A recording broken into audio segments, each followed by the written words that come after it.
السلام علیکم ورحمۃ اللہ وبرکاتہ۔ دوستوں، امید کرتا ہوں آپ خیریت سے ہوں گے۔ میں ہوں محمد مقصود قاسمی اور آپ دیکھ رہے ہیں باغ مدینہ یوٹیوب چینل۔ دوستوں، جمعیت علماء ہند کے صدر مولانا محمود اسعد مدنی آج ترکی کے زلزلہ زدہ علاقے انطاکیہ اور کہرمان مراعش پہنچے، جہاں انہوں نے ہزاروں کیمپوں میں پناہ گزین متاثرہ خاندانوں کی دلجوئی کی اور ضرورت مندوں کے درمیان اپنے ہاتھوں فوڈ کٹس تقسیم کیے۔ یہ عمل الخیر فاؤنڈیشن کے اشتراک کے انجام دیا گیا ہے۔ اس قیامت خیز زلزلے نے ہزاروں خاندانوں کو نہ صرف اجاڑ دیا ہے بلکہ بہت سارے معصوم بچوں سے والدین کا سایہ بھی اٹھ گیا ہے۔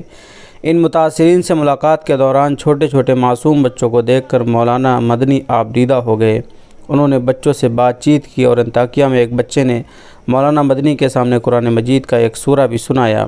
واضح ہو کہ ترکی میں 5 لاکھ سے زیادہ مکانات یا تو بالکل منہدم ہو گئے ہیں یا ناقابل رہائش حد تک مخدوش ہو گئے ہیں۔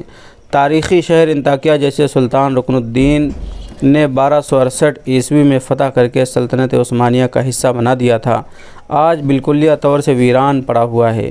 لوگ مضافات شہر میں کیمپوں میں پناہ لیے ہوئے ہیں۔ ایسے حالات میں یہ ظاہر ہوتا ہے کہ ترکی میں اولین ضرورت لوگوں کو دوبارہ آشیانہ فراہم کرنا ہے۔ ازیں قبل جمعیت علماء ہند کے جنرل سیکریٹری مولانا حکیم الدین قاسمی نے ترکی کے زلزلہ متاثرہ علاقوں کا دورہ کیا تھا اور انہوں نے ضرورت مندوں کے درمیان سخت سردی کے مد نظر 1000 سلیب گدے تقسیم کیے تھے۔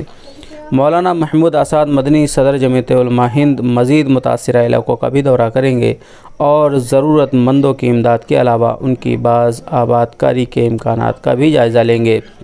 تو دوستو، جمعیت علماء ہند کے صدر صاحب جو ہیں مولانا محمود اسعد مدنی صاحب، انہوں نے بہت ہی بہترین قدم اٹھایا ہے اور بہت ہی بڑا کارنامہ انجام دے دیا ہے، اور ہونا بھی یہی چاہیے۔ قوم کا ایک رہبر، قوم کا ایک قائد، اس کا شوق اور جذبہ بھی یہی ہونا چاہیے کہ کہیں بھی اگر مسلمانوں کو تکلیف ہوتی ہے تو ان کی مدد کے لیے فوراً پہنچ جائے۔ تو مولانا محمود اسعد مدنی صاحب نے کچھ ہی ایسا ہی کارنامہ دوستوں کیا ہے جسے دیکھ کر ماشاءاللہ دل خوش ہو گیا۔ اللہ سے دعا اللہ تبارک و تعالی جمعیت کو سلامت رکھے اور اسی طریقے سے کام کرنے کی توفیق عطا فرمائے۔ دوستو، آپ کا اس کے متعلق کیا کہنا نیچے کمنٹ کر دیجیے، اور پہلی بار اگر چینل پر آئیں تو براہ مہربانی سبسکرائب کر لیجیے۔ چلیے دوستو، پھر ملتے ہیں انشاءاللہ جلدی کسی نئے ویڈیو میں کسی نئے ٹاپک کے ساتھ۔ السلام علیکم ورحمۃ اللہ وبرکاتہ۔